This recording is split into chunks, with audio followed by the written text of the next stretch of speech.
तो आइए प्यारे बच्चों, आज एक नया काम करते हैं। वो काम ये है कि हम फिजिक्स स्टार्ट करते हैं, वो भी ल्यूसेंट से। आपको पता है ल्यूसेंट की दो तरह की बुक आती है। एक तो आती है जीएस वाली, जिसको आप जनरल नॉलेज कहते हो। उस जीके के अंदर फिजिक्स का पोर्शन रहता है। तो एक तो ये बुक होती है, इसके अंदर भी फिजिक्स आपको पढ़ने के लिए मिल जाएगी। काफ़ी हद तक अच्छी फिजिक्स होती है और आपके एग्जाम पॉइंट ऑफ व्यू से वो तो आपको पढ़नी ही है। अगर आप गवर्नमेंट एग्जाम की तैयारी कर रहे हैं, चाहे वो कोई सा भी हो, अगर उसके अंदर जीएस आ रही है तो फिजिक्स के क्वेश्चंस रखे हुए मिलते हैं, केमिस्ट्री के क्वेश्चन रखे हुए मिलते हैं, साथ में बायोलॉजी के। तो आप सभी स्टूडेंट्स के लिए ये बेहद जरूरी है कि आप अपना बेसिक बहुत ज़्यादा स्ट्रॉन्ग करें। अगर आपका बेसिक वीक है तो आप कहीं ना कहीं टेक्निकल से नफरत करना शुरू कर दोगे। आपको बहुत बुरा लगेगा, जो टेक्निकल पार्ट होता है जीएस के अंदर बहुत ज़्यादा बुरा लगना शुरू हो जाएगा। अगर आप बीए के स्टूडेंट हैं और आपसे साइंस नहीं आती हो और हर बार क्वेश्चंस बनना है साइंस के, तो आप लोगों के लिए बहुत इंपॉर्टेंट वीडियो है। अगर आप साइंस के भी स्टूडेंट हैं और आपके बेस क्लियर नहीं है, तब भी आपके लिए ये बहुत इंपॉर्टेंट वीडियो होने वाला। अगर आपका बेस क्लियर है फिर भी आप साइंस के स्टूडेंट हैं, तो आप इस वीडियो को देख करके अपने थोड़े जो डाउट्स हैं ना, उनको आप क्लियर कर सकते हैं। तो कहने की बात यह है कि ये वीडियो इजी नहीं है, बहुत अच्छा होने वाला है उन सभी स्टूडेंट्स के लिए जो तैयारी कर रहे हैं अपने गवर्नमेंट एग्जाम की। अब देखिएगा, ल्यूसेंट की अगर जीके पढ़ानी है और ल्यूसेंट की फिजिक्स पढ़ानी है, तो आपको पता है जीएस के अंदर ही, जीके वाले पार्ट के अंदर ही फिजिक्स आता है। लेकिन एक ल्यूसेंट की अलग से बुक आती है जिसको बोलते हैं Lucent general science. Lucent general science के अंदर सिर्फ और सिर्फ साइंस ही देखने के लिए मिलती है। साइंस के लेक्चर हैं, चैप्टर हैं, पूरे पूरे चैप्टर पढ़ने पड़ते हैं। तो वो चैप्टर पढ़ने में बहुत सारे बच्चों को बड़ी दिक्कतें होती हैं। बहुत सारे बच्चों को चैप्टर वो समझ में भी नहीं आते हैं, कुछ टॉपिक समझ में आ जाते हैं, कुछ नहीं आते हैं, तो बेचारे वो हाथ मलते रह जाते हैं। तो उन सभी स्टूडेंट्स के लिए ये वीडियो है। तो मैं जो लेकर आया हूं, मैं जीके की फिजिक्स नहीं लेकर आया, मैं जो जर्नल साइंस है, जर्नल साइंस उसके अंदर जो फिजिक्स वाला पोर्शन है वो लेकर आया हूं। हालांकि ये भी ल्यूसेंट का है और ये भी ल्यूसेंट की जीके। तो मैं ल्यूसेंट की जीके की फिजिक्स नहीं पढ़ा रहा हूं, मैं ल्यूसेंट की जनरल साइंस के अंदर जो फिजिक्स वाला पोर्शन है वो धीरे धीरे कंप्लीट करवा दूंगा आपका। एक खास बात और बताना चाहूंगा, यहां जो मैं आपको फिजिक्स पढ़ाने वाला हूं, ये वो फिजिक्स होगी जो एग्जाम पॉइंट ऑफ व्यू से बहुत ज़्यादा इंपॉर्टेंट है। ऐसा नहीं है सारी की सारी फिजिक्स मैंने आपको पढ़ा दी, चाहे वो आती हो या ना आती हो। मैं आपको बताता चलूंगा कौन सा पोर्शन कितना इंपॉर्टेंट रहने वाला है। आपको बता दें, एएलपी का जो एग्जाम था 2018 का, एएलपी 2018 में पूरा क्वालिफाई करा हुआ हूँ। प्री भी, मेंस भी, साइको भी, फाइनल मेरिट से रह गया था। और अभी 2025 में चल रहे हैं, एग्जाम हो रहे हैं, इसका मैंने प्री भी क्वालिफाइड कर रखा। अब मैं इसका CBT 2 देकर गए, तो मैंने खुद ने देखा कि यार इसके अंदर से क्वेश्चंस रखे हुए मिलते हैं। हालांकि मैंने पूरी की पूरी ल्यूसेंट पढ़ा रखी है, लेकिन ये ओल्ड वर्जन था जो मैंने पढ़ा रखा है, जो आप देखते हैं वीडियो। लेकिन अब न्यू वर्जन में आकर देखो, बहुत मज़ा आने वाला है। मैं आपको इसके क्वेश्चन भी प्रैक्टिस कराऊंगा, लेकिन पहले थियोरेटिकल लेक्चर, उसके बाद इसके क्वेश्चन, जो भी पॉसिबल क्वेश्चंस हैं, एमसीक्यू हैं, वो सारे कवर करा दूंगा। तो ऐसा नहीं है कि अगर आप किसी एसएससी के एग्जाम की तैयारी कर रहे हो तो इसे नहीं देखोगे, ऐसा नहीं है। रेलवे वाले ही देखेंगे इसको, ऐसा नहीं है। ये सभी बच्चों के लिए है जो किसी भी एग्जाम की तैयारी कर रहे हैं, खास करके गवर्नमेंट एग्जाम की तैयारी कर रहे हैं, तो उन सभी बच्चों के लिए वीडियो होने वाला। तो चलिए शुरू करते हैं। सबसे पहले इसके अंदर आता है फिजिक्स। देखो, कोई नहीं पूछता फिजिक्स किसको कहते हैं, कोई नहीं पूछता। मैं आपको लिटरली बता रहा हूं, जो बात है वही बताऊंगा। फिजिक्स कोई नहीं पूछता कि फिजिक्स कहते किसको है, लेकिन फिर भी आप जान लो, फिजिक्स एक ब्रांच है साइंस की। इसके अंदर क्या होता है, ये एसोसिएट करती है किस किस को। देखो, नेचर के अंदर जो फिनोमिनाज हो रहे हैं, जो ऑब्जर्वेशंस साइंटिस्ट ऑब्जर्व करते हैं, जो फिनोमिनाज हो उनको ऑब्जर्व करके जो कैलकुलेशंस वगैरह की जाती हैं चीज़ों को आसान करने के लिए, ईजिली समझने के लिए, वो फिजिक्स होती है। तो फिजिक्स कभी नहीं पूछी गई और मुझे लगता है कि ना पूछी जाएगी। चीज़ यहाँ से इंपॉर्टेंट बनना शुरू हो जाती है जो कि पूछी जाती है। हमें लगता है बड़े इजी क्वेश्चन है, बड़ी इजी टॉपिक है, लेकिन भाई क्वेश्चन यहीं से बनते हैं और बच्चा उसमें भी गलती करता। सबसे पहला आता क्वांटिटी किसको कहते हैं और मेजरमेंट क्या है उसका, और इसमें कितनी तरह की एरर हो सकती है। चैप्टर नंबर 1 है जिसको कहा गया है जनरल फिजिक्स, और इसके अंदर भी हम मैकेनिक्स पढ़ने वाले हैं। तो क्वांटिटी क्या होती है, इसका मेजरमेंट कैसा होगा और इसके अंदर किस तरह की एरर, अगर एरर की बात करूं तो आज ही एग्जाम हुआ है, 6 मई है, आज ही एग्जाम हुआ है भाई, उसके अंदर एरर का क्वेश्चन आया हुआ था, एब्सोल्यूट एरर के बारे में पूछा हुआ था कि एब्सोल्यूट एरर किसको कहते हैं, सीबीटी 2 के अंदर रेलवे की। तो ऐसा नहीं है कि भाई क्वेश्चन इजी है, क्वेश्चंस आते हैं, इजी भी आते हैं, हार्ड भी आते हैं, लेकिन टॉपिक इजी है, बहुत इजी है। लेकिन आप इसको इजी वो वाला मत समझना कि इजी है ना पढ़ रहा है, ये वाला मत समझना कि इजी है छोड़ो इसको, नहीं इजी है तो पढ़ेंगे पहले इसको, क्योंकि क्वेश्चन यहीं से बन रहा है। तो आइए आप इसको अब देखना शुरू करो। सबसे पहले इसके अंदर आता क्वांटिटी। क्वांटिटी देखो पता है ना आपको, क्वांटिटी किसी भी चीज का अमाउंट क्वांटिटी कहलाती है।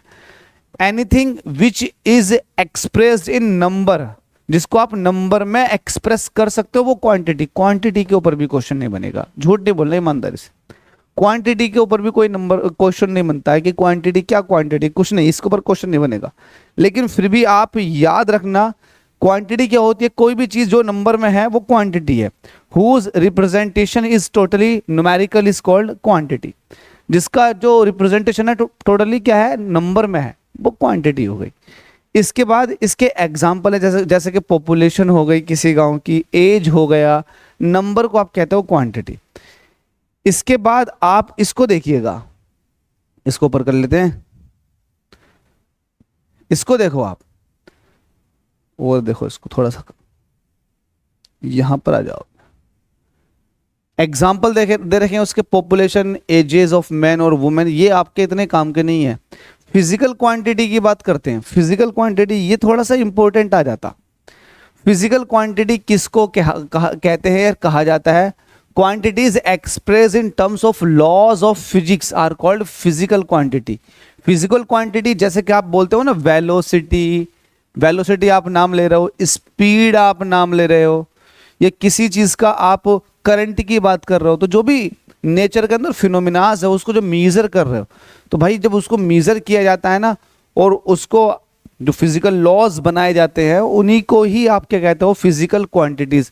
Quantities express in terms of laws of physics are called physical quantities. जैसे कि फिजिकल क्वांटिटी किसको कहोगे, जैसे कि आप कहोगे कि length, length it is a physical quantity, speed it is again physical quantity. आप कहोगे डेंसिटी, मास, वॉल्यूम, ये सब फिजिकल क्वांटिटीज है, ये फिजिक्स के लॉस को एक्सप्रेस्ड कर रही हैं।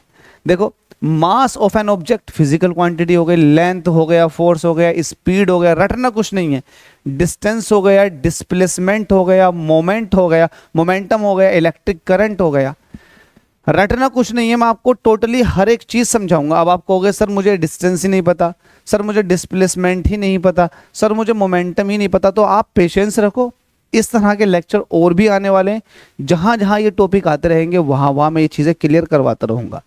अभी फिलहाल फिजिकल क्वांटिटी की बात चल रही, तो आपको बता दिए कि ये फिजिकल क्वांटिटीज है।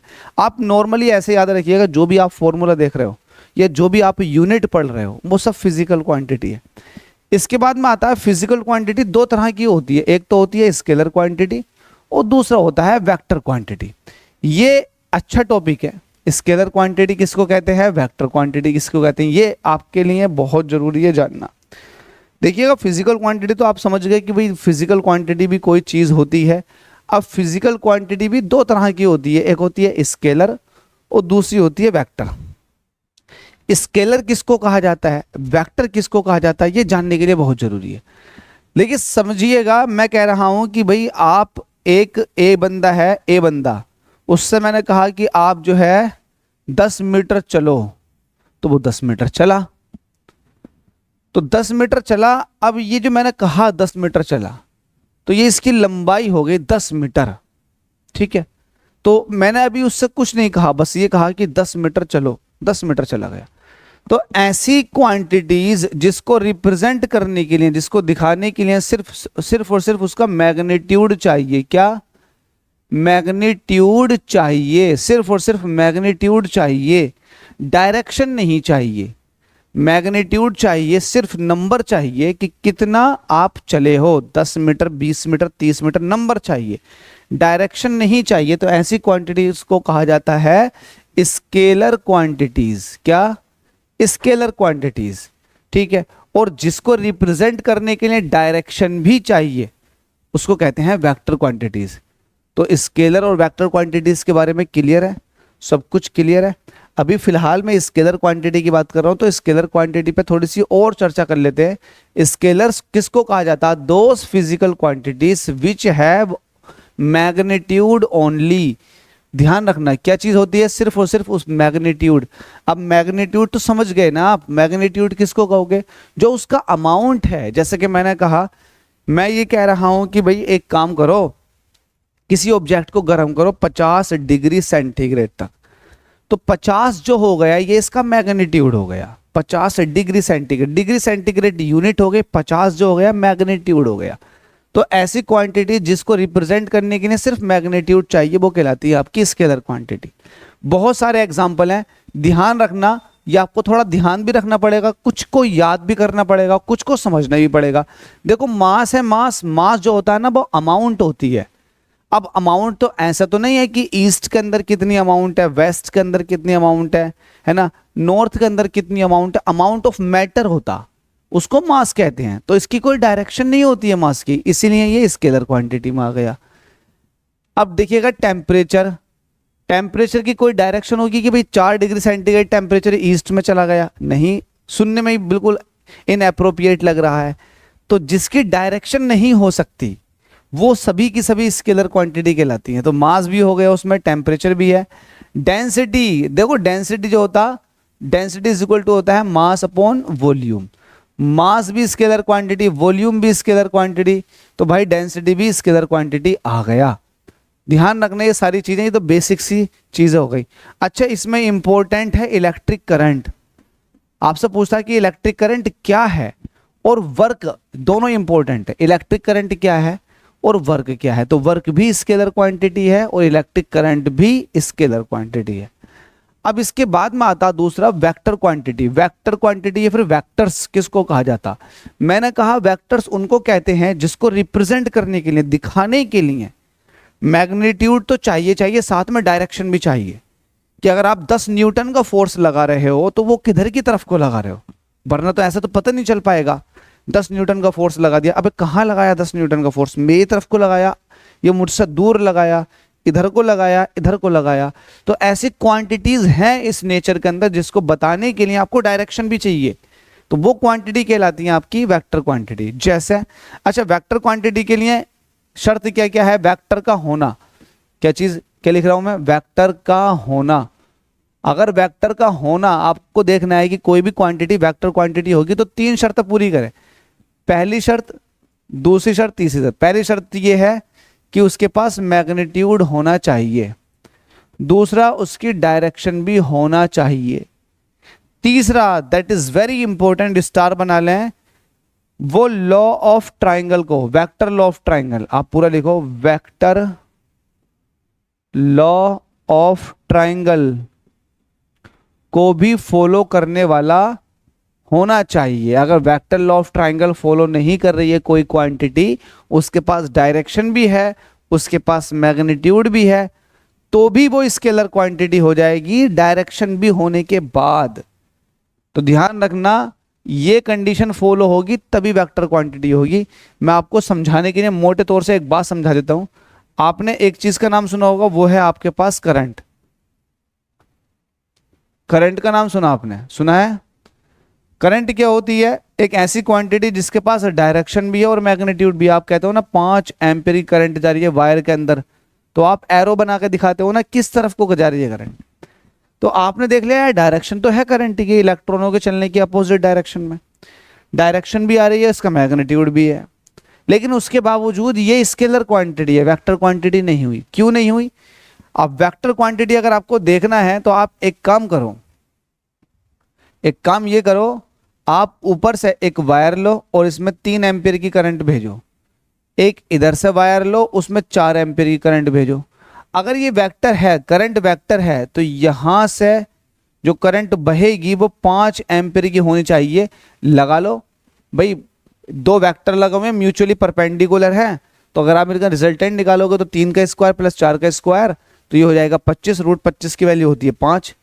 अगर करंट वेक्टर क्वांटिटी होता तो ये वैल्यू 5 आती, लेकिन वास्तविकता क्या है? वास्तविकता ये है कि करंट यहां आकर के ऐड हो जाती है और करंट की वैल्यू आती है 7 एम्पियर, 4 और 3 7 एम्पियर केसीएल के according to the Kirchhoff current law. Junction पर आने वाली करंट जो होती है वो जंक्शन से दूर जाने वाली करंट के बराबर होती है।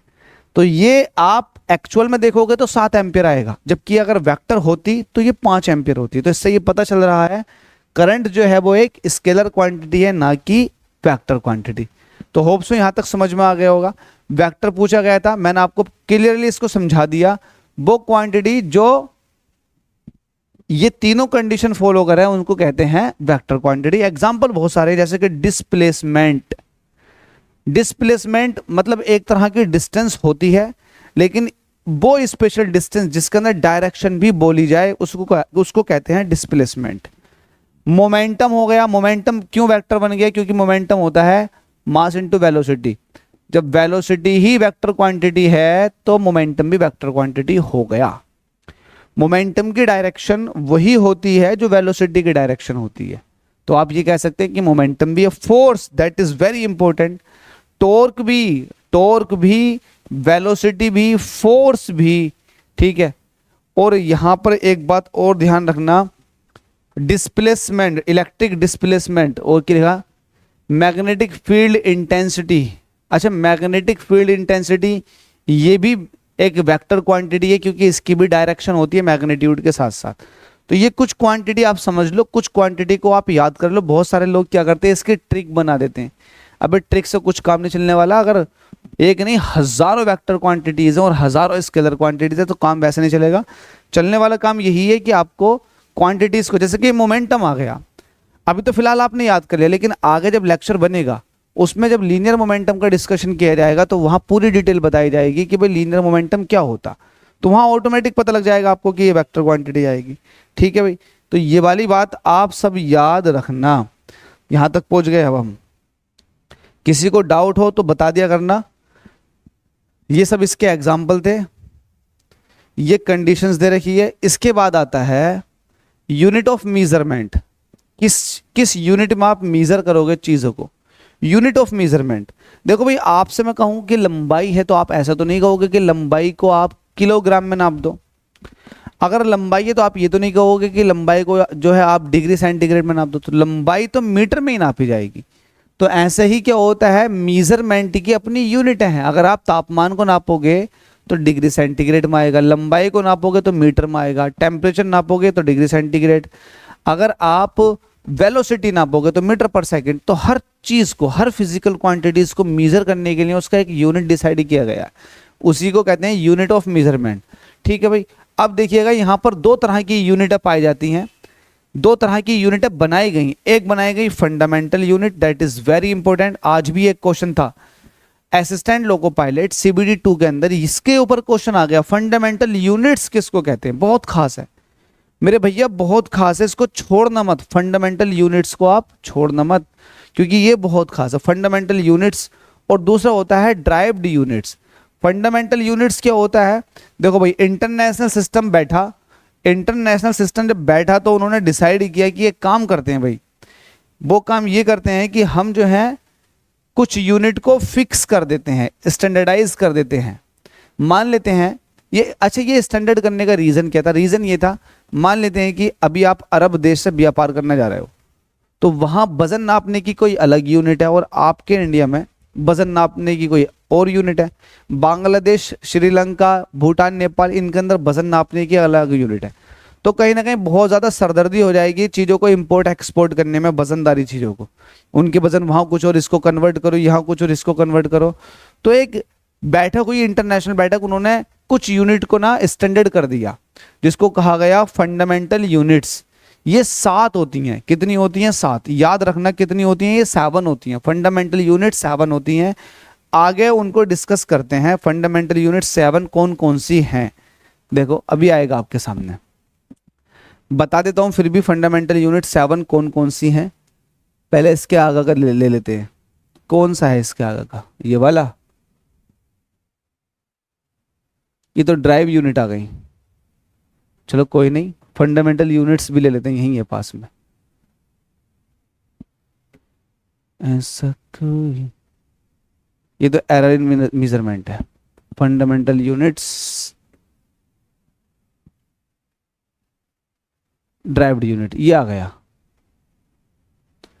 देखो भाई ये है आपके सामने फंडामेंटल यूनिट्स, किस किस को लिया गया, किस किस को फंडामेंटल माना गया। सबसे पहले उन्होंने कहा कि भाई लेंथ को फंडामेंटल मानो, लंबाई को। अगर आप कोई भी चीज नापोगे, कोई भी देश हो, वो लंबाई को मीटर में नापेगा। लेंथ को किस चीज में नापा जाएगा, लेंथ को मीटर में नापा जाएगा।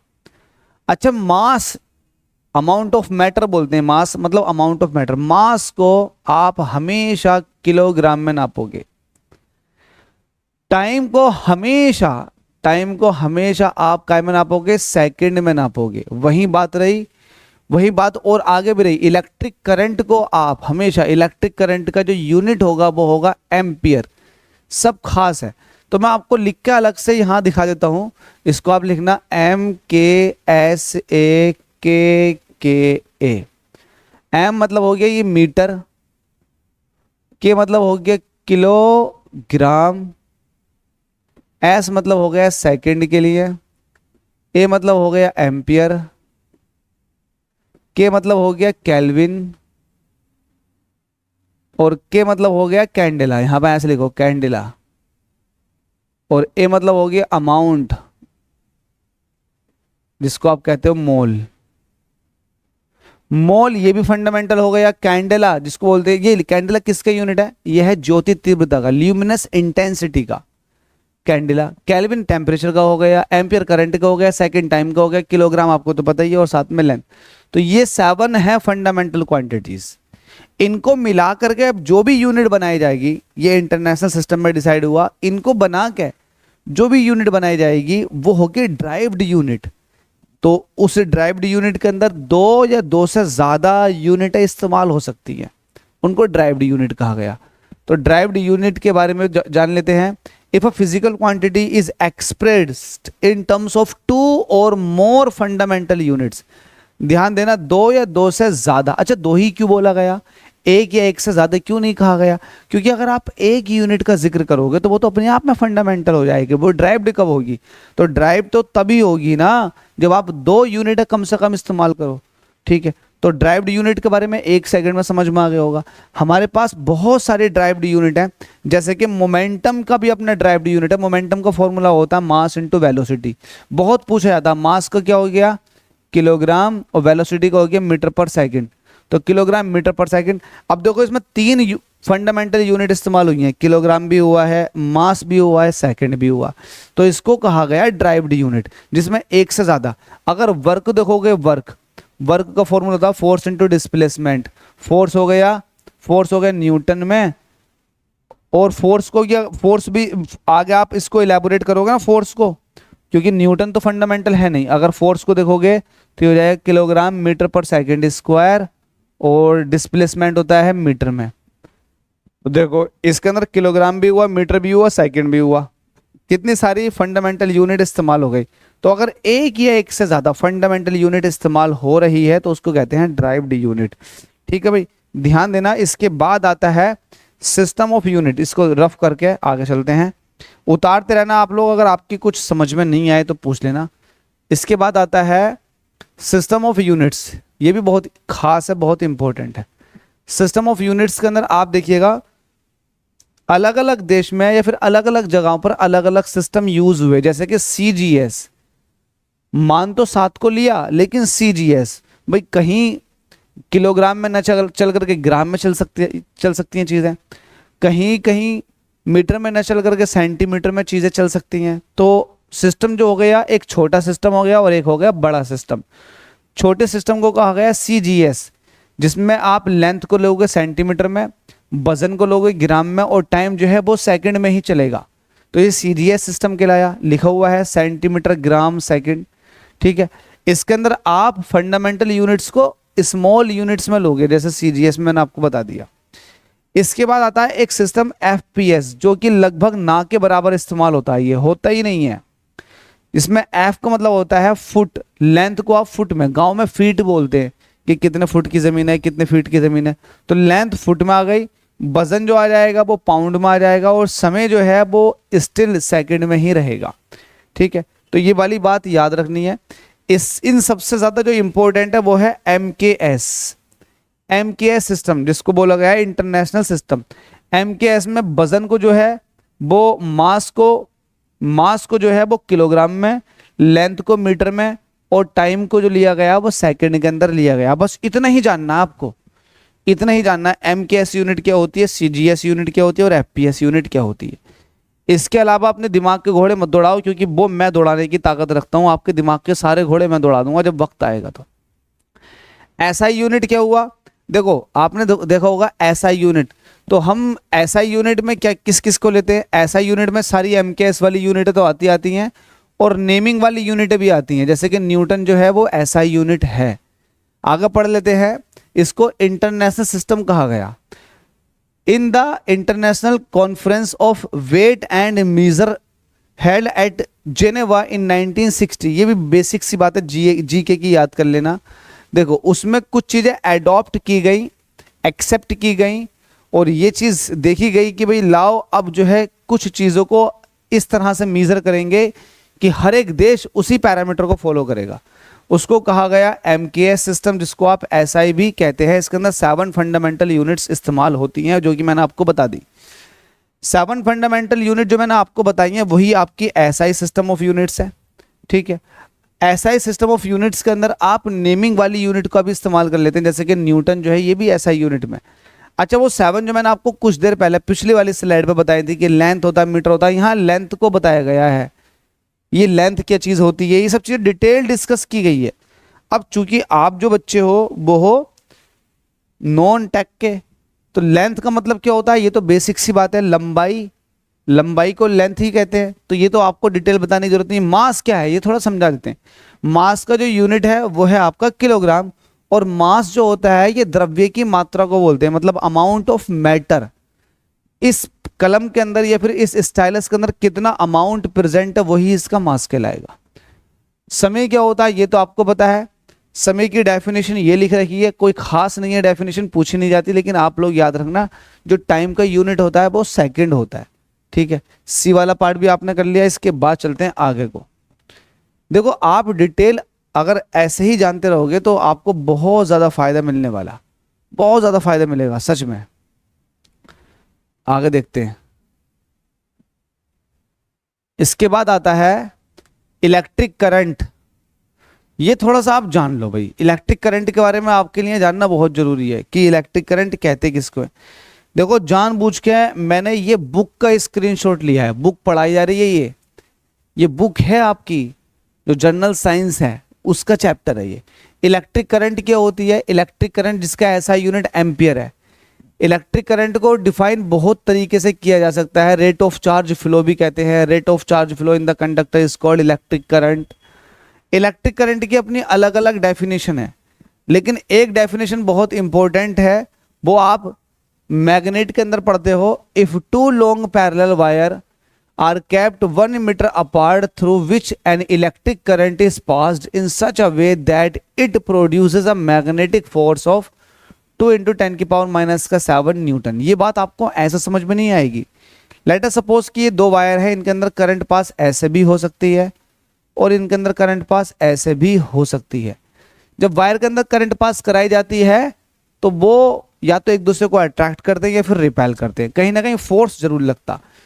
तो दोनों वायर के अंदर आप अगर करंट पास कराओगे तो एक फॉर्मूला होता है F/L = μ0/4π I1I2/R, है ना, μ0/4π I1I2/R। इसका मतलब ये हुआ कि पर यूनिट लेंथ पर लगने वाला फोर्स, अगर दोनों वायर के बीच का गैप 1 मीटर है तब, और दोनों वायर में यूनिट एम्पियर की करंट पास हो रही है, या फिर आप अगर करंट को डिफाइन करना चाह रहे हो तो करंट को डिफाइन करने के लिए यूनिट करंट मत बोलो, आप ये कहोगे, देखो इसकी तो न्यूमेरिकल वैल्यू होती है 2 × 10⁻⁷, है ना, यहाँ पर 2 चलता, सॉरी, तो जिसकी वैल्यू आ जाएगी 2 × 10⁻⁷। तो आप ये कहोगे कि अगर 2 वायर एक दूसरे के साथ रखे हुए हैं तो उनकी पर यूनिट लेंथ पर है ना। अगर फोर्स 2 इंटू 10⁻⁻7 न्यूटन का लग रहा है और वो दोनों वायर एक दूसरे से 1 मीटर की दूरी पर है, तो आप मानिएगा कि उनके अंदर जो करंट फ्लो कर रही है वो 1 एम्पियर की कर रही है। ये है इसकी स्टैंडर्ड डेफिनेशन, ठीक है। टेम्परेचर को आप जानते हैं, टेम्परेचर का यूनिट क्या होता है, केल्विन। देखो डिग्री सेंटीग्रेड भी होता है और आर भी होता है, फ़ारेनहाइट भी होता है, लेकिन स्टैंडर्ड जो माना गया, एमकेएस ने जो माना, इंटरनेशनल सिस्टम ने जो माना, वो माना केल्विन को। ध्यान देना, केल्विन को माना। आगे चलते हैं। ल्यूमिनस इंटेंसिटी क्या होती है? इंटेंसिटी ज्योति तीव्रता, ज्योति बोलते हैं रोशनी की जो इंटेंसिटी है, पर यूनिट एरिया में कितनी लाइट रेज आ रही हैं, उसको बोलते हैं इंटेंसिटी ऑफ लाइट, जिसका यूनिट है कैंडेला। ठीक है भाई, ल्यूमिनस इंटेंसिटी बोलते हैं। इसके बाद इसमें एक और आता है, वो आता है amount of matter. Amount of matter या फिर अमाउंट ऑफ सब्सटेंस, जिसको आप मोल कहते हो। बहुत खास बात बताऊंगा, इसके अंदर बहुत चीजें जानने की हैं। अमाउंट ऑफ सब्सटेंस जिसको आप मोल कहते हो। अब देखिएगा, अगर आपसे पूछे कि एक मोल कितने मोलिक्यूल के बराबर होता है, या फिर एक मोल के अंदर कितने नंबर्स होते हैं, नंबर्स की बात कर लो तो 6.023 इंटू 10⁻23 नंबर होते हैं एक मोल के अंदर। अगर आप एक मोलिक्यूल की बात करोगे तो इसका मतलब ये है 6.023 इंटू 10⁻23 मोलिक्यूल्स पाए जाएंगे। अगर आप एक मोल एटम की बात करोगे तो इसका मतलब ये 6.023 इंटू 10⁻23 एटम्स पाए जाएंगे। इसको एवोगाड्रो संख्या कहते हैं। क्या बोलते हैं? इस नंबर को एवोगाड्रोस नंबर कहा जाता है। ध्यान देना, 6.023 इंटू 10⁻23। ठीक है, ये वाली बात भी क्लियर हो गई। अब इसके बाद में आता है सप्लीमेंट्री यूनिट्स, जो कि आज भी पूछी गई थी। भाई चीजें जो पूछी जाएंगी वही आपको यहाँ पर डिस्कस करवाई जाएंगी। देखो ऐसा तो है नहीं कि मैं आपके साथ आपका टाइम खराब कर दूं, कोशिश तो मेरी यही है कि आपको चीजें क्लियर हो। देखिएगा, कुछ सप्लीमेंट्री यूनिट्स पाई जाती हैं, जैसे कि रेडियन क्या होता है? The plane angles made by an arc of a circle of equal radius is called an 1 radian. मतलब ये है कि अगर प्लेन में एक आर्क बनी हुई है, ये आर्क सर्कल का ही एक हिस्सा है। ये आर्क यहाँ पर सेंटर पर जो एंगल बना रही है उसी को बोलते हैं, क्या बोलते हैं? उसका यूनिट जो होता है वो रेडियन होता है। ये जो होता है प्लेन एंगल होता है, किसको वो कहते हैं? ये प्लेन एंगल। रेडियन जो बनता है वो प्लेन में बनता है, लेकिन जो स्टेरेडियन होता है ये 3D के अंदर बनता, 3D ऑब्जेक्ट के अंदर बनता है। जैसे मान लेते हैं कि आपके पास एक स्फेयर है और आपने यहाँ से कोई छोटा सा हिस्सा काटा, तो ये छोटा सा हिस्सा इसके सेंटर पर जो एंगल बना रहा होगा उसको बोलते हैं सॉलिड एंगल, जिसका यूनिट होता है स्टेरेडियन। ध्यान देना, सॉलिड एंगल का यूनिट क्या होगा? स्टेरेडियन। ठीक है, अब आगे पढ़ेंगे हम फंडामेंटल यूनिट्स, बेस यूनिट, और ये सारी चीजें मैं आपके साथ डिस्कस कर चुका हूं। याद रखना, जब भी आप फंडामेंटल यूनिट की बात करोगे तो आप मसक्का लगा दो। क्या लगा दोगे? मसक्का। यहां पर देखिएगा, MKS या MKS तो आपको याद है, और आगे अक्का बोल देना, MKS aka. MKS metre kilogram second. अब ये ampere, kelvin, candela, amount of matter, है ना। 7 के 7 फंडामेंटल यूनिट्स यहाँ पर आ चुकी हैं और ये इनके सिंबल रहे। ठीक है, सप्लीमेंट्री यूनिट्स की अगर बात करेंगे तो प्लेन एंगल की आपको बता चुका हूँ रेडियन होती है, और सॉलिड एंगल की आपको बता चुका हूँ वो स्टेरेडियन होती है। सिंबल ये रहा। ठीक है, कुछ और भी है क्या इसके अंदर? अभी हम बेसिक पढ़ रहे हैं, बेसिक से धीरे धीरे एडवांस की तरफ को जाना शुरू कर देंगे। मजा तब आएगा जब आप मेरे साथ इसके क्वेश्चंस लगवाओगे ना, इसके क्वेश्चन मेरे साथ इसके क्वेश्चन लगवाना। ठीक है भाई, इसके बाद यहां पढ़ते हैं कुछ सम इंपॉर्टेंट ड्राइव्ड यूनिट्स के बारे में। कुछ इंपॉर्टेंट ड्राइव्ड यूनिट्स हैं, वो आप पढ़ लीजिएगा, क्योंकि ये क्वेश्चंस या इनके ऊपर क्वेश्चंस बनते ही है हमेशा। जैसे कि एरिया का क्या होता, देखो एरिया जब भी बनता है 2 डायमेंशन आपस में मल्टीप्लाई करके जाती हैं। तो जब 2 डायमेंशन, लंबाई चौड़ाई, ये भी मीटर में है, ये भी मीटर में है, तो जब 2 मीटर की या 2 डायमेंशंस आपस में मल्टीप्लाई करती हैं तो आपको क्या मिलने वाला होता है? एरिया। तो एरिया होता है लेंथ इनटू ब्रेथ। यूनिट क्या हो जाएगी, मीटर का स्क्वायर। वैसे अगर वॉल्यूम निकालोगे तो उसमें 3 डायमेंशन होती है, length into breadth into height. तो ये भी मीटर में, ये भी मीटर में, ये भी मीटर में, तो हो जाता है मीटर का क्यूब। ठीक है, तो आप एरिया की जानो, वेलोसिटी की जानो, डेंसिटी क्या होता है, मास पर यूनिट वॉल्यूम। इसको आप मास अपॉन वॉल्यूम कह सकते हैं। बहुत इंपॉर्टेंट फॉर्मूला, बहुत ज्यादा इस्तेमाल होता है, मास पर यूनिट वॉल्यूम। वेलोसिटी की अगर बात करोगे तो वेलोसिटी, वेलोसिटी ये वेक्टर क्वांटिटी है, वेक्टर क्वांटिटी है। देखो दो आती हैं, एक आता है स्पीड और एक आता है वेलोसिटी। अगर स्पीड की बात करोगे तो ये होता है डिस्टेंस, बहुत ज्यादा इस्तेमाल होता है फॉर्मूला, डिस्टेंस अपॉन टाइम। और वेलोसिटी में क्या होता है, डिस्प्लेसमेंट अपॉन टाइम। दोनों ही बढ़िया है।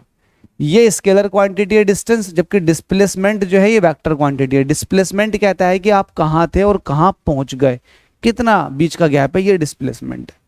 ठीक है, ऐसे फोर्स देखिएगा, फोर्स जब भी निकालना हो तो फोर्स का अपने सेकंड लॉ ऑफ मोशन से फॉर्मूला पढ़ लगा, M A, F is equal to M A, जहां पर एम जो है वो मास है, ए जो है वो त्वरण मतलब एक्सिलरेशन। ध्यान रखना।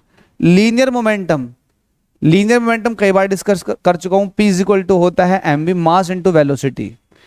प्रेशर जिसका यूनिट पास्कल भी होता है, ऐसा यूनिट जो होता है फोर्स अपॉन एरिया। क्या होता है, फोर्स अपॉन एरिया, न्यूटन पर मीटर स्क्वायर।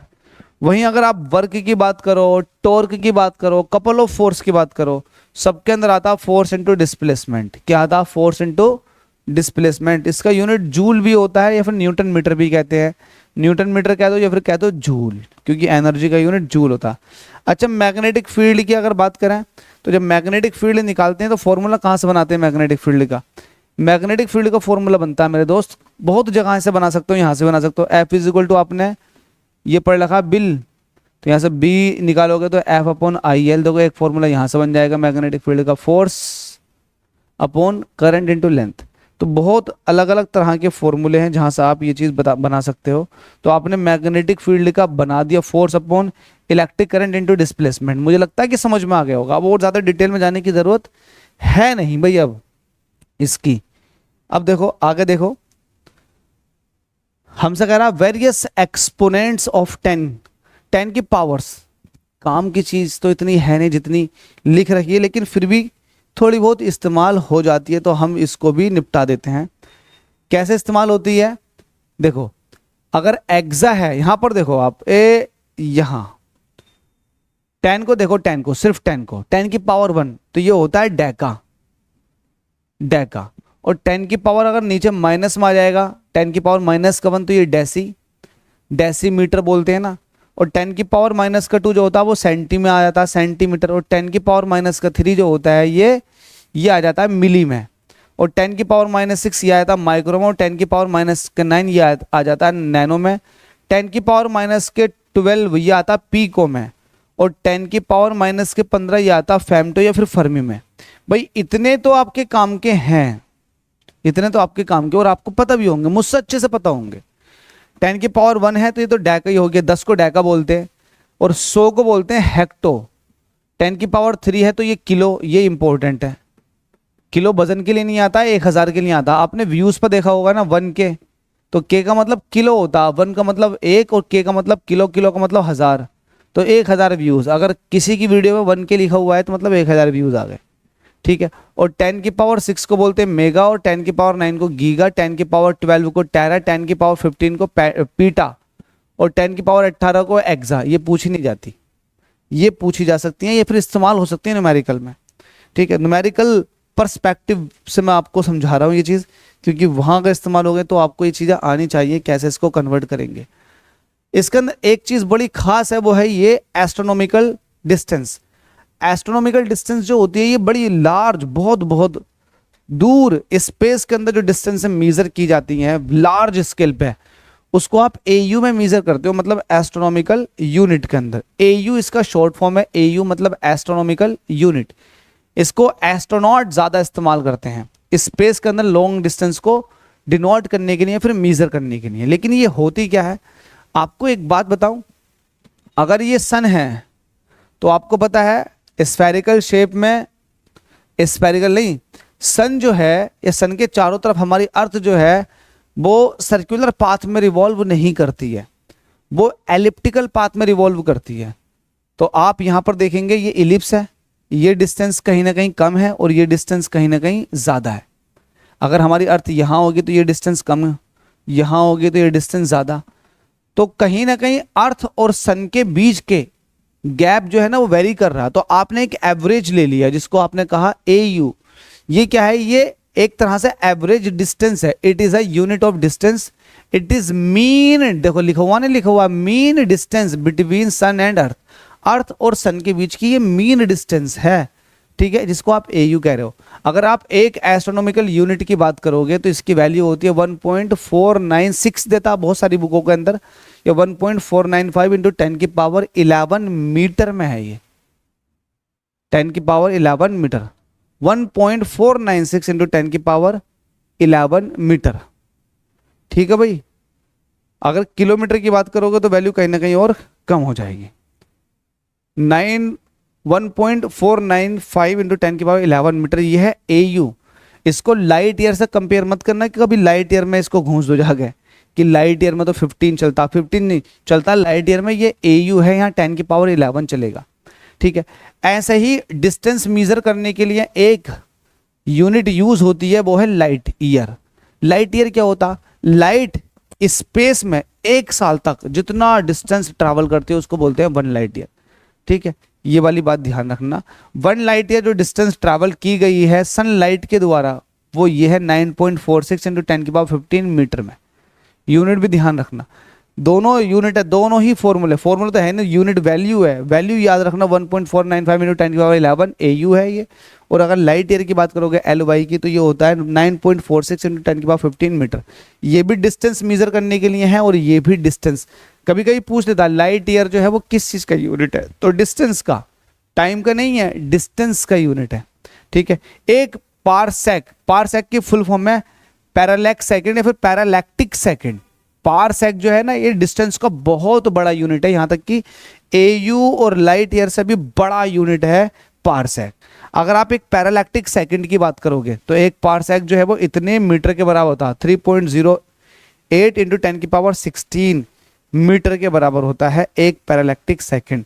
इसको अगर आप एक तरह से और देखोगे ना कि एक पारसेक के अंदर कितने लाइट ईयर होते हैं, तो होप्स उन्होंने ये कन्वर्जन यहां भी लिख रखा हो, नहीं लिख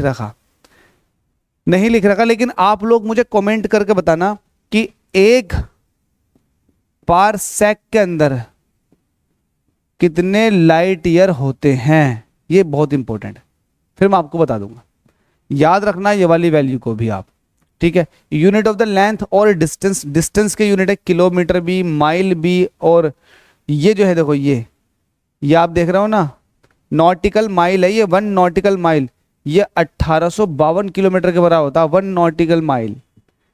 अर्थ में ये हो या एस्ट्रोनॉमिकल यूनिट के को अभी आप डिस्कस कर ही चुके हो, तो ये सारी बातें आपको अच्छे से समझ लेनी है। इसमें इतना ही पढ़ना आपको। आप लोगों को डाउट रहता नहीं कि यार क्या पढ़े क्या नहीं पढ़े, तो इतना पढ़ना जितना मैंने अभी आपको बताया, इससे ज्यादा नहीं पढ़ना, फालतू नहीं पढ़ना, ठीक है भाई। लाइट ईयर के बारे में ओहो हो, जो चीज़ मैं नहीं चाह रहा था वो चीज़ यहाँ आ गई। चलो अब जब यहाँ आ ही चुकी है और आपकी नज़र भी पड़ गई होगी तो फिर बात खत्म हो जाती है। लाइट ईयर जो है आपको पता 9.46 इनको 10 की पावर 15 मीटर के बराबर होता है, लेकिन एक पैरालैक्टिक सेकंड, एक पारसेक के अंदर 3.26 लाइट ईयर होते हैं, ठीक है। ये वाली बात आप याद रखना। इसके बाद मास के कुछ यूनिट होते हैं। आप मास का ज़्यादातर यूनिट याद रखना आप किलोग्राम वाला। 1 किलो मतलब 1 किलो होता है, और एक क्विंटल जो होता है, एक क्विंटल 100 किलो का होता है ना, 100 किलो का एक क्विंटल होता है। और एक टन जो होता है, एक टन जो होता है वो 1000 किलोग्राम का होता है। बस इतना ही पूछा जाता है, इसके अलावा और इसमें कुछ खास नहीं पूछा जाता। बताने को तो कुछ भी बताते रहो, लिखा हुआ तो बहुत कुछ है, लेकिन आप ये पढ़ना जितना बता दिया गया है, ठीक है, और ज्यादा पढ़ने की जरूरत नहीं है। अब कुछ फॉर्मूले याद कर लो, उनकी डायमेंशन से निकालना सीख लो, क्योंकि ये पूछा जाता है डायमेंशनल फॉर्मूला। अगर आप एसएससी जेई की तैयारी कर रहे हो, या फिर रेलवे जेई की तैयारी कर रहे हो, या फिर यूपी ट्रिपल एससी जेई की तैयारी कर रहे हो, तो भाई ऐसे क्वेश्चन पूछे जाते हैं। वो आपसे पूछ लेता है what is the dimensional formula of work done, ऐसे भाई वर्क डन का डायमेंशनल फॉर्मूला क्या होगा? ये तो फॉर्मूला होगा, डायमेंशनल फॉर्मूला होता है ये वाला। तो कुछ बातें याद रखना, कुछ बातें ये आपको फोर्स का डायमेंशनल फॉर्मूला याद रखना, ml_t-2 पता है ना। फोर्स का फॉर्मूला क्या होता है? एम ए, एम क्या है? मास, तो मास का तो हो गया एम, कैपिटल एम। ए मतलब एक्सेलरेशन, तो एक्सेलरेशन की यूनिट क्या होती है? मीटर पर सेकंड स्क्वायर, तो मीटर पर सेकंड स्क्वायर। ये डायमेंशनल फॉर्मूला हो गया फोर्स का। एनर्जी जब भी आपको देखनी हो, क्या एनर्जी जब भी आपको देखनी हो तो फोर्स की लेंथ के साथ मल्टीप्लाई कर दो। किसके साथ? फोर्स की लेंथ के साथ। जब फोर्स में लेंथ की मल्टीप्लाई होगी मतलब एक एल इसमें और मल्टीप्लाई होगा तो यूनिट निकल कर डायमेंशनल फॉर्मूला आ जाएगा ये ml/t-2। हमेशा याद रखना एनर्जी जो होती है, चाहे वो काइनेटिक एनर्जी हो चाहे वो पोटेंशियल एनर्जी हो, उसका डायमेंशनल फॉर्मूला ml/t-2 होता है, ये आपको याद रखना। अच्छा, एक्सेलरेशन क्या होता है? वेलोसिटी अपॉन टाइम या फिर change in velocity upon change in time, ये होता है। वेलोसिटी क्या होता है? डिस्प्लेसमेंट अपॉन टाइम, डिस्कस कर चुका हूं। वॉल्यूम क्या होता है? Length into breadth into height, ये फॉर्मूले डिस्कस हो गए। फोर्स का भी हो गया, वर्क डन का भी अब हो गया। काइनेटिक एनर्जी समझ लो, काइनेटिक एनर्जी का फॉर्मूला क्या होता है? काइनेटिक एनर्जी होती है हाफ mv²। यकीन मारना आज लोको पायलट का एग्जाम था CBT2, काइनेटिक एनर्जी के ऊपर काफी सारे क्वेश्चन बने, 3-4 क्वेश्चन तो काइनेटिक और पोटेंशियल एनर्जी के ऊपर थे, तो याद रखना। और इसका न्यूमेरिकल भी था। काइनेटिक एनर्जी का फॉर्मूला था हाफ mv²। v जो है वो वेलोसिटी है, m जो है वो मास है, और ये खुद काइनेटिक एनर्जी है, तो यूनिट निकल आएगा जूल। डायमेंशनल फॉर्मूला हो जाएगा ml/t-2। ठीक है। पोटेंशियल एनर्जी किसको कहते हैं? पोटेंशियल एनर्जी होता है अपने ओरिएंटेशन की वजह से। काइनेटिक एनर्जी तब होती है जब बॉडी मूव कर रही होती है। पोटेंशियल एनर्जी जो है ना, ऑब्जेक्ट का ओरिएंटेशन क्या है, कितने हाइट पे है, कितने नीचे है, ओरिएंटेशन के हिसाब से पोटेंशियल एनर्जी निकल कर आती है। पोटेंशियल एनर्जी का फॉर्मूला होता है, ये भी एक तरह की एनर्जी है। पोटेंशियल एनर्जी का फॉर्मूला होता है mgh। क्या होता है? mgh। सरफेस पर कोई पोटेंशियल एनर्जी नहीं, जैसे जैसे हाइट बढ़ाओगे वैसे वैसे पोटेंशियल एनर्जी बढ़ती चली जाएगी। और आपको पता है according to the law of conservation of energy, potential energy बढ़ेगी तो काइनेटिक एनर्जी घटेगी, लेकिन टोटल एनर्जी कंजर्व रहेगी। ठीक है। प्रेशर क्या होता है? फोर्स अपॉन एरिया, ये हम पीछे डिस्कस कर चुके हैं। अब आता है डायमेंशन लेस क्वांटिटी, एक ऐसी क्वांटिटी जिसकी कोई डायमेंशन नहीं होती है, उसको कहते हैं डायमेंशन लेस क्वांटिटी। जैसे कि पॉइजन्स रेशियो है। देखो आपको बताना, अगर ऊपर भी लेंथ है किसी फॉर्मूले के अंदर, अगर ऊपर की तरफ लेंथ आ गई और नीचे भी लेंथ आ गई, चाहे वो ये डेल्टा एल हो चाहे ये एल हो, तो भाई ये भी मीटर में ये भी मीटर में, मीटर से मीटर कट जाएगा, कोई यूनिट नहीं बचेगा, कोई डायमेंशन नहीं निकल कर आएगी। तो इस तरह की यूनिट डायमेंशन लेस बन जाती हैं। अब ध्यान दो, डायमेंशन लेस में है कौन कौन सा? जैसे कि प्लेन एंगल, क्योंकि आपको पता रेडियन ही होता है उसका यूनिट। अब रेडियन जो है वो आपने MKS सिस्टम में नहीं ले रखा, फंडामेंटल यूनिट्स में है ही नहीं रेडियन, तो ये डायमेंशन लेस हो गई। सॉलिड एंगल जिसका यूनिट होता है स्टेरेडियन, ये भी फंडामेंटल में नहीं थी, फंडामेंटल से बाहर थी, तो ये भी डायमेंशन लेस हो गई।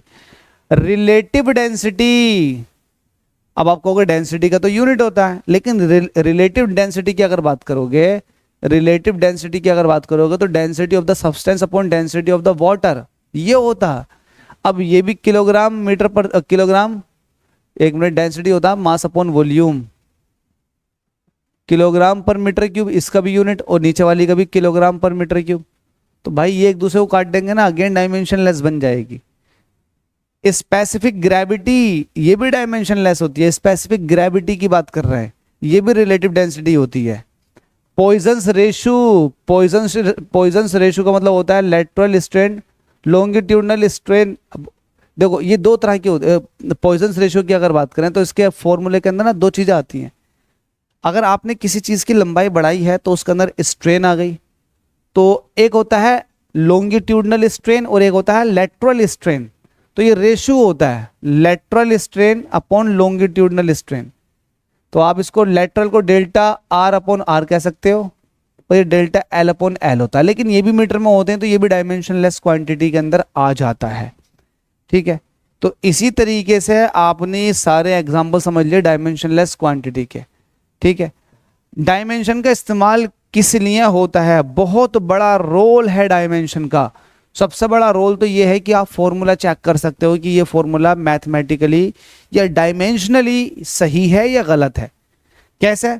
मैं एक फॉर्मूला लिखता हूं हाफ एम वी का क्यूब, और मैं ये कह रहा हूं कि ये काइनेटिक एनर्जी का फॉर्मूला। हालांकि आप कह रहे हो खुद देख के यहाँ कि सर ये वी क्यूब हो गया, वी स्क्वायर होना चाहिए था काइनेटिक एनर्जी के लिए, लेकिन मैं कह रहा हूं कि काइनेटिक एनर्जी का फॉर्मूला डायमेंशन से चेक करो। तो आप डायमेंशन से चेक करोगे तो नंबर की कोई डायमेंशन होती, मास का डायमेंशन होता है m, और वेलोसिटी का होता है एल टी माइनस का 1, और इसके ऊपर क्यूब है, तो ये निकल कर आ जाएगा M L cube T minus का क्यूब। आप कहोगे सर ये तो एनर्जी का डायमेंशन नहीं होता, डायमेंशन तो एनर्जी का M L two T minus two होता है। तो आपने एनर्जी का डायमेंशनल फॉर्मूला लिख दिया हाथों हाथी, और ऊपर वाले को देख लिया, आपने कहा कि ये अलग है। तो जब ये अलग है तो इसका मतलब ये अलग तभी है जब ये ऊपर वाला एनर्जी ना हो। तो आप डायमेंशनली फॉर्मूले को चेक कर लेते हैं कि ये सही भी है या फिर गलत है। बहुत बड़ा रोल है। एक चीज और बताऊंगा, आप सिमिलर तरह की या सिमिलर क्वांटिटीज को ही आप ऐड कर सकते हो और सब्ट्रैक्ट कर सकते हो। ये बात क्या बोल दी मैंने? कि भाई आप जो है एक ही तरह की फिजिकल क्वांटिटीज को ऐड कर सकते हो और सब्ट्रैक्ट कर सकते हो। डिवाइड तो आप किसी को भी कर दो, लेकिन ऐड और सब्ट्रैक्ट का अगर जिक्र आ गया तो सिमिलर क्वांटिटीज को ही ऐड किया जा सकता है और सिमिलर क्वांटिटीज को ही सब्ट्रैक्ट किया जा सकता है। आगे देखते हैं, पहले तो इसको और देख ले। तो ये क्या है? ये तो हमारा हो गया ना ड्राइव्ड यूनिट, बिल्कुल हो गया। कौन से वाली स्लाइड बची है? ये बचा।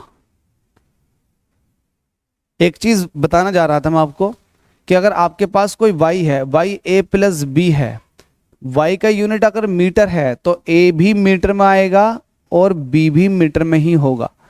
कैसे? मैं कह रहा हूं कि किलोग्राम में कोई चीज आई है तो जाहिर सी बात है अगर 2 किलोग्राम में 5 किलोग्राम ऐड करोगे तभी ये 7 किलोग्राम बनेगा, मतलब यूनिट किलोग्राम आ गई।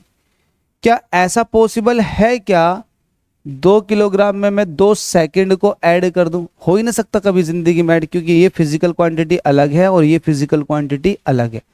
तो सिमिलर फिजिकल क्वांटिटीज को ही ऐड किया जा सकता है और सब्ट्रैक्ट किया जा सकता है। अब इसके बाद आता है मेजरमेंट के अंदर एरर आ जाना। अगर आप किसी फिजिकल क्वांटिटी को नाप रहे हो, उसके अंदर एरर आ गई तो आप कैसे जानोगे कि ये कौन सी एरर है, किस तरह की एरर है? और आपको पता है कि ये एरर आ ही जाती है, ह्यूमन की वजह से भी एरर आ जाती है मेजरमेंट में किसी भी फिजिकल क्वांटिटी को मेजर करते वक्त। ये एरर इंस्ट्रूमेंट की तरफ से भी आ सकती है, एनवायरनमेंट की तरफ से भी आ सकती है। तो terms related to error in measurement, क्योंकि आज एक क्वेश्चन एरर से आया था असिस्टेंट लोको पायलट CBT 2 के अंदर, तो मुझे लगा कि यार ये जो बुक है जो मैंने पहले कभी पढ़ाई थी, इसको दोबारा से एक नए वे से समझाते हुए चलते हैं ताकि बच्चों को और ज़्यादा मजा आए, बच्चों की प्रिपरेशन में और ज़्यादा आसानी हो जाए। Terms related to error in measurement, सबसे पहला आता है रिजोल्यूशन। कहते नहीं आप चीजों को रिजॉल्व कर लो। The least count of output of an instrument is called resolution. मतलब क्या है?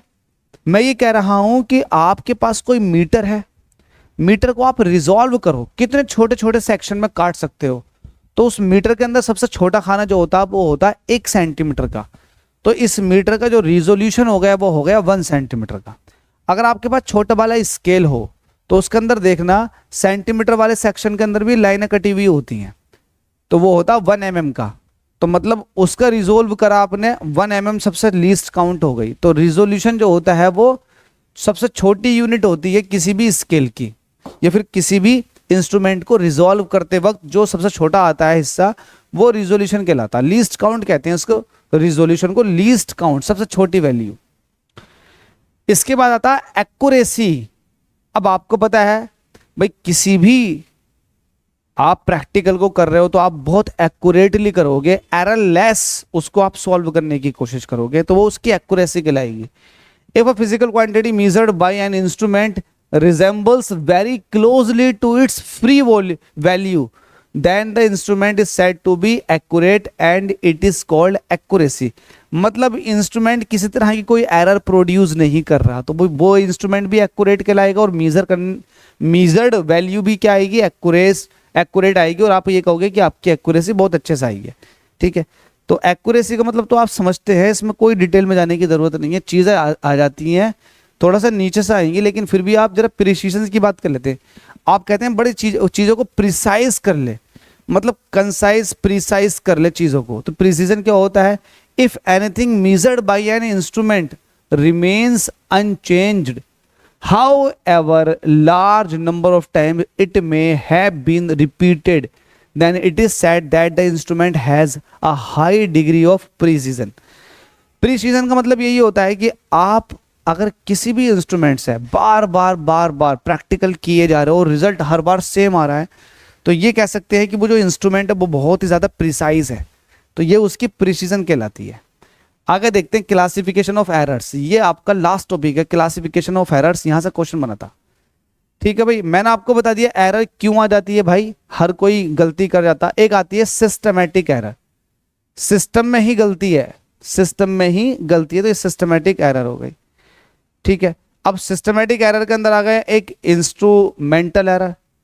सिस्टमैटिक एरर मतलब एक इंस्ट्रूमेंट जो आप यूज कर रहे हो, सिस्टम में तो पूरा हिस्सा आ गया, अब सिस्टम के अंदर एक छोटा सा पार्ट है इंस्ट्रूमेंट। अब अगर इंस्ट्रूमेंट के अंदर एरर है तो भाई वो इंस्ट्रूमेंटल एरर चलती भी होगी। आपने देखा होगा कुछ तराजू, कुछ ऐसे होते हैं तराजू जिनके अंदर पहले से 10-15 ग्राम कम या बढ़ती चलता, तो वो एरर चल रही है इंस्ट्रूमेंट के अंदर, तो जो एरर क्रिएट होगी, अब आप जो भी चीज़ नापोगे उसमें उतने का फर्क चलेगा जितने की एरर होगी, तो वो जो एरर इंस्ट्रूमेंट क्रिएट कर रहा है उसको बोलते हैं इंस्ट्रूमेंटल एरर। ठीक है, हालांकि होती ये भी सिस्टमैटिक एरर है, क्योंकि ये भी तो एक सिस्टम का हिस्सा है इंस्ट्रूमेंट। ठीक है, आगे चलते हैं। आपने बेस में इंस्ट्रूमेंटल एरर क्लियर कर लिया। इसके बाद आता है imperfection. Sometimes measuring instrument are not found in perfection mode and then some errors arise and it is called imperfection, या फिर imperfection mainly occurs in experimental technique या फिर प्रोसीजर। नाम से ही फिर इसकी डिटेल पढ़ने से ही पता लग रहा होगा इम्परफेक्शन क्यों आ रहे हैं। भाई आपका जो इंस्ट्रूमेंट है वो परफेक्ट है ही नहीं पूरी तरह से, पहले से उसके अंदर कुछ ना कुछ एरर चल रही है। अगर आप उसके अंदर पहले से ही एरर चल रही है तो एक तो तरीका ये है, दूसरा तरीका ये है कि जो आप टेक्निक यूज कर रहे हो उस टेक्निक से एरर आ रही है, बार बार एरर आ रही है, तो ये कहीं ना कहीं इम्परफेक्शन आ चुका है मेजर्ड वैल्यू के अंदर। तो इम्परफेक्शन के बारे में आपने समझ लिया। ये चीजें ये तो नहीं पूछी जा सकती, लेकिन थोड़ा सा ये खास है। इसके बाद आता पर्सनल एरर सी। सी मतलब आपने ऊपर जो हेडिंग पढ़ा था, मेन हेडिंग, वो था सिस्टमैटिक एरर। तो जो पर्सनल एरर है, पर्सन खुद एरर करेगा, ये भी एक सिस्टम का हिस्सा। पर्सन ये भी तो नाप रहा है वैल्यू को, तो ये भी तो सिस्टम का हिस्सा है, तो ये भी तो सिस्टमैटिक एरर करेगा। सिस्टमैटिक एरर में वो भी करेगा पर्सनल एरर।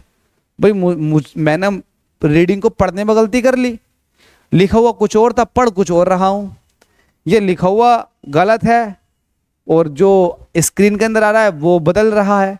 या फिर ये भी हो सकता है कि स्क्रीन के अंदर जो लिखा हुआ था वो तो सही था, लेकिन मैंने पेन से अपनी कॉपी पे लिखने में गलती कर दी। तो बहुत सारी चीज़ें हैं जो गलती करवा सकती। भाई आप पता लगा कि आप मेजर कर रहे हो, आपकी गर्लफ्रेंड का फ़ोन आ गया, आपने बातों में फ़ोन पे बात भी कर रहे हो, हाँ 5 किलो हो गया ये, इसको जो है चलो भाई तोल इसको दोबारा से, अरे 5.5 किलो हो गया, ध्यान यहाँ है बाबू सोना पे, वजन कर रहा है बंदा।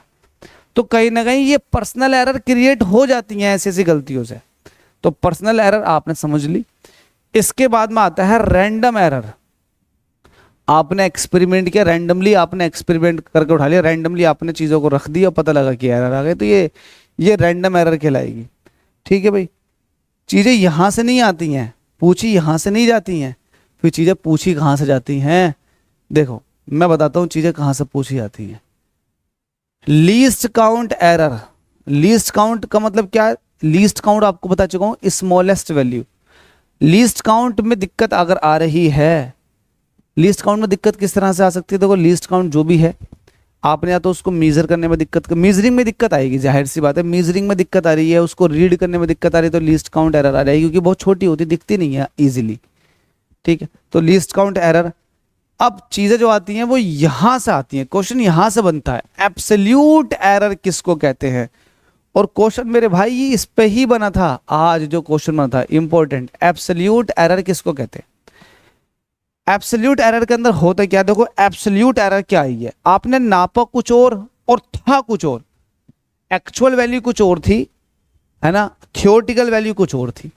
तो ये जो डिफरेंस आ गया, मान लेते हैं आपके पास लिखा हुआ किसी बॉक्स के ऊपर कि 1 किलो का बॉक्स है और आपने उसको नापा तो बैठा 995 ग्राम का, तो ये 5 ग्राम के एरर आ गए ना। तो ये जो डिफरेंस आया एक्चुअल वैल्यू जिसको ट्रू वैल्यू कह रहे हैं और मीजर्ड वैल्यू में, ट्रू वैल्यू जो थी उसकी 1 किलोग्राम और मीजर्ड वैल्यू जो आपने नापी है 995 ग्राम, तो ये फर्क आया 5 ग्राम का, ये हो गई आपकी एब्सोल्यूट एरर। देखो इसको पढ़ो, in the measurement of a physical quantity the difference between the true value and individual measured value, individual measured value क्या है जो आप नाप रहे हो, ट्रू वैल्यू क्या वो दे रखी थी, true value and an individual measured value of the quantity called absolute error. तो एब्सोल्यूट एरर के अंदर जो आ गया वो true value minus measured value है, true value minus measured value, ये एब्सोल्यूट एरर का हिस्सा आ गया। अच्छा मीन एब्सोल्यूट एरर किसको कहेंगे, अब आपने भाई एक ही, आप ऐसे कह सकते हैं ना कि एब्सोल्यूट एरर आपने एक ही एक्सपेरिमेंट बार बार परफॉर्म किया तो आपको ट्रू वैल्यू तो पता है 1000 है, आपने बार बार एक्सपेरिमेंट को परफॉर्म किया, कभी 995 आया, कभी 996 आया, कभी 997 आया, कभी 999 आया, कभी 994 आया, कभी 992 आया, तो आपने कई बार एक्सपेरिमेंट कर लिया। अब यहाँ हर एक केस में जो है वो एब्सोल्यूट एरर अलग अलग आएगी। अब इन सारी एब्सोल्यूट एरर को जोड़ो और इसका एवरेज निकाल दो, तो इसको बोलते हैं मीन ऑफ एब्सोल्यूट एरर। ठीक है, ये इसका मीन निकल कर आ जाता एब्सोल्यूट एरर का। इसके बाद क्या आता है, ओहो मीन तो आप निकालने जानते हैं, किसी भी नंबर का मीन कैसे निकाला जाता है, मीन तो आप निकालने जानते हैं भाई, जितने भी ऑब्जर्वेशन है उनको जोड़ लो और उनका नंबर कितना उतने से भाग कर दो, वो उसका मीन होता। इसके बाद जो दूसरा इंपॉर्टेंट है वो है रिलेटिव एरर। ये क्या है, the ratio of the mean absolute error, जो आपने मीन निकाल रखा ना, मीन एब्सोल्यूट एरर जो निकाल रखी है वो ले लो और साथ में the ratio of the mean absolute error to the mean value of the quantity. Mean value, अभी मीन वैल्यू कौन सी है, मीन वैल्यू क्वांटिटी जो फिजिकल क्वांटिटी है। अब जैसे कि हम यहाँ पर ट्रू वैल्यू 1000 लेके चल रहे हैं, है ना, ये तो आपने एरर देख ली, मीन वैल्यू जो आ रही थी जो हम नाप रहे थे 995 996 वो 996, इसका मीन कर लो, मीन वैल्यू, ये वाली बात आ गई। तो ये mean absolute error upon mean value, इसका आप रेशियो निकालो, ये कहलाती है रिलेटिव एरर। ठीक है, और इसी में ही आप 100 से अगर मल्टीप्लाई कर दोगे तो यही आपकी परसेंटेज एरर बन जाती है। यहां पर एरर आके खत्म। जैसे कि आप लिखते हो ना delta A upon A into 100, तो ये परसेंटेज एरर हो गई। अगर ये हटा दोगे तो डेल्टा ए अपॉन ए ये आपकी आ जाएगी रिलेटिव एरर। अगर आप सिर्फ डेल्टा ए की बात करोगे तो ये आपके पास कहलाएगी एब्सोल्यूट एरर, या फिर आप ये कह सकते हो मीन ऑफ एब्सोल्यूट एरर। अब इसके बाद लास्ट टॉपिक बचता है यहां से, वो है सिग्निफिकेंट फिगर। भाई आपको लिटरली याद दिला दूं, सिग्निफिकेंट फिगर्स भी पूछे जाते हैं, हमेशा पूछे जाते हैं, पूछे जाते रहेंगे। बड़ा सिंपल सा फंडा है सिग्निफिकेंट फिगर्स का। सिग्निफिकेंस का मतलब होता है सार्थक अंक, मतलब किनको आप वैल्यू दोगे, किस किस को इज्जत दोगे, कौन कौन से अंक को आप इज्जत दोगे, वो कहलाते हैं सिग्निफिकेंट फिगर्स। इसको सिंपल सा समझना, इसके रूल है कुछ समझने के, वो समझ लो और बात आपकी पल्ले पड़ जाएगी। कैसा है देखो, मैं एक एक पॉइंट लेता रहूंगा और उसी को ही एक्सप्लेन करता शुरू कर दूंगा एक एक पॉइंट से, आपको जल्दी समझ में आ जाएगा। यहां से ले लेते हैं। पहला पॉइंट क्या है, all non zero digits are significant. Non zero digit का मतलब होता है जो जीरो ना हो। जैसे कि मैंने लिखा 1 2 3 5, ये कोई नंबर लिखा। अब मैं पूछूंगा इसके अंदर सिग्निफिकेंट फिगर्स कितने, आपको पता है डेसिमल एक्सपेंशन यहां जाएगा, भाई डेसिमल एक्सपेंशन हुआ ही नहीं, डेसिमल नंबर के लास्ट में लग जाता। अब मैं पूछूंगा इसके अंदर कितने सिग्निफिकेंट नंबर्स है, तो ये सारे के सारे नॉन जीरो नंबर हैं, सिग्निफिकेंट है, तो 4 सिग्निफिकेंट नंबर हो गए। अगर मैं यहाँ कुछ इस तरह से लिख दूं 1225, अब बताओ कितने सिग्निफिकेंट है, एक और लगा देता हूं तो यहाँ पर 5 हो गए, 1 2 3 4 5। तो ऑल नॉन जीरोज नंबर वो तो हमेशा सिग्निफिकेंट रहते हैं, पहला रूल खत्म। दूसरा, all zeros occurring between two non zero digits, वो भी सिग्निफिकेंट होते हैं। मतलब अगर आपके पास 2 है और बीच में कितने भी जीरो फंस जाए और लास्ट में, तो ये भी नॉन जीरो डिजिट है, ये भी नॉन जीरो डिजिट है, इसके बीच में जीरो फंस गए तो ये भी सिग्निफिकेंट है। क्यों? क्योंकि ये नंबर में नहीं आ रहे हैं क्या? बिल्कुल आ रहे हैं। 2,03,000 ये नंबर लिखा हुआ 2,03,000, तो 2,00,000 लाख में तो काउंट हो रहे हैं ना नंबर ये, यस, तो ये भी सिग्निफिकेंट है। यहां पर सिग्निफिकेंट फिगर्स कितने हो जाएंगे? 1 2 3 4 5 6, तो यहां पर 6 जो है वो सिग्निफिकेंट फिगर्स आ गए। तो 2 नॉन जीरो नंबर्स हैं, उसके बीच में कितने भी जीरोस आ जाएं वो सारे के सारे सिग्निफिकेंट होते हैं। दूसरा रूल खत्म। तीसरा रूल ये आता है, if the numbers is less than 1, एक से छोटा है कोई नंबर, है ना, तो आपसे कह रहा, आपसे क्या कह रहा है, the zero on the right of decimal point and to the left of the first non zero digit are not significant. क्या कह रहा? If the number is less than 1, less than 1 का मतलब कैसा हो गया? 0.98, जैसे कि ये हो गया 0.98। तो if the number is less than 1, the zero on the right side of the decimal point, अब डेसिमल पॉइंट के राइट में मैंने यहां पर नंबर लगा दिया 0, है ना, क्या लिखा? Decimal point and to the left of the first non zero digit are not significant. इसका कहने का मतलब ये है कि डेसिमल एक्सपेंशन के बाद जो आपने जीरो लगाया है, इसको लगाओ या मत लगाओ, इसकी कोई वैल्यू नहीं है। डेसिमल के बाद तो ये नंबर ही देखा जाता है बस, उसके आगे 1,00,000 जीरो लगा दोगे कोई वैल्यू नहीं। अच्छा, इस वाले जीरो की वैल्यू है क्या? ना, इस वाले जीरो की भी कोई वैल्यू नहीं है, क्योंकि सारा काम तो डेसिमल कर रहा है ना ये। 0.98 अगर इसको हटा दोगे तब भी 0.98 आपकी वैल्यू अभी भी वही पड़ी जाएगी जो पहले पड़ी जा रही थी 0.98।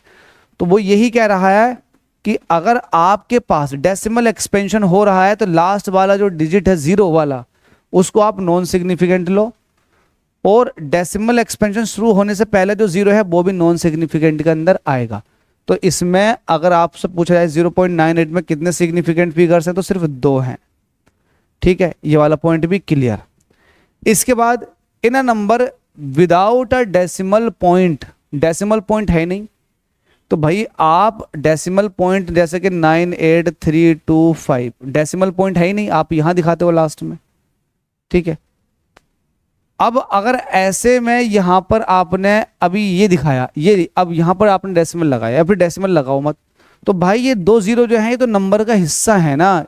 इकाई, दहाई, सैकड़ा, हजार, 10,000, लाख, 10 लाख, 98 लाख, 32,500, तो 500 में ये नंबरिंग में काउंट हो रहे हैं ना जीरो। तो जो नंबरिंग में काउंट होते हैं वो सिग्निफिकेंट है, जो नहीं होते वो नहीं है सिग्निफिकेंट। बस सिंपल से ये फंडा है। ठीक है, देखो भाई नंबर में अगर अब वो आ रहे हैं तो भाई सिग्निफिकेंट हैं, और नहीं आ रहे हैं तो वो नहीं है। बस ये था इसका रूल, और कुछ नहीं है। अगर किसी को डाउट हो तो भाई वो कमेंट कर सकता है, जब क्वेश्चंस आएंगे तो और ज्यादा मजा आएगा। अभी फिलहाल इतना ही याद करने योग्य था। इसके बाद आता है arithmetical operation with significant figure. आप चीजों को ऐड भी कर सकते हो। देखो, ऐड करोगे या करोगे सब्ट्रैक्ट, सिग्निफिकेंट फिगर्स की वैल्यू नहीं चेंज होगी। ऐड करोगे तब भी और सब्ट्रैक्ट करोगे तब भी। Multiplication and division, in multiplication and division the final result must retain as many significant figures as are there in the original figure. बात समझ रहे हो? जो ओरिजिनल फिगर में शुरुआत में, जैसे कि आपके पास 2 नंबर हैं 0.38 और आपने लिख दिया 1.20, तो 2 इसके अंदर सिग्निफिकेंट हो गए, 2 इसने। तो मल्टीप्लीकेशन करोगे, जब आप मल्टीप्लाई करोगे तो जो सिग्निफिकेंट फिगर्स होंगे वो इनके हिसाब से ही देखे जाएंगे। आपसे यही तो बोला, in multiplication and division the final result must retain as many significant figures as are there in the original figures with the least significant figures। अब इन दोनों में जिसमें कम सिग्निफिकेंट फिगर्स होंगे तो मल्टीप्लिकेशन के बाद जो रिजल्ट आएगा आपको उसके अंदर उतने ही सिग्निफिकेंट फिगर्स बनाने हैं जितने आपके पास पहले ओरिजिनल स्टेट में लीस्ट थे। क्या बात समझ में आ गई? यहाँ आके चीज़ें ख़त्म हो जाती हैं। ये चैप्टर 1 की थ्योरी है मैकेनिक्स की। इसके अंदर क्या इंपॉर्टेंट था, क्या इंपॉर्टेंट नहीं था, सब बता दिया। MKS सिस्टम अच्छे से याद करना है, SI सिस्टम, और जो फंडामेंटल यूनिट्स हैं उनको जानना बहुत ज़रूरी है, क्योंकि वो एग्जाम पॉइंट ऑफ व्यू से बहुत इंपॉर्टेंट था। ये लेक्चर ख़त्म हो चुका है। इसकी अगर आपको PDF चाहिए तो मुझे बता देना, मैं टेलीग्राम लिंक पर डाल दूंगा। या आपको इस चैप्टर का MCQ वाला पार्ट सॉल्व करना, तो आप स्टे ट्यून, लगातार चैनल पर बने रहना। मैं कभी भी इसके डिस्क्रिप्शन में उस MCQ वीडियो का लिंक शेयर कर सकता हूँ। थैंक यू सो मच आप सभी के प्यार और सपोर्ट के लिए। जितना हो सके उतनी वीडियो को शेयर करके आग लगा दो। Thank you.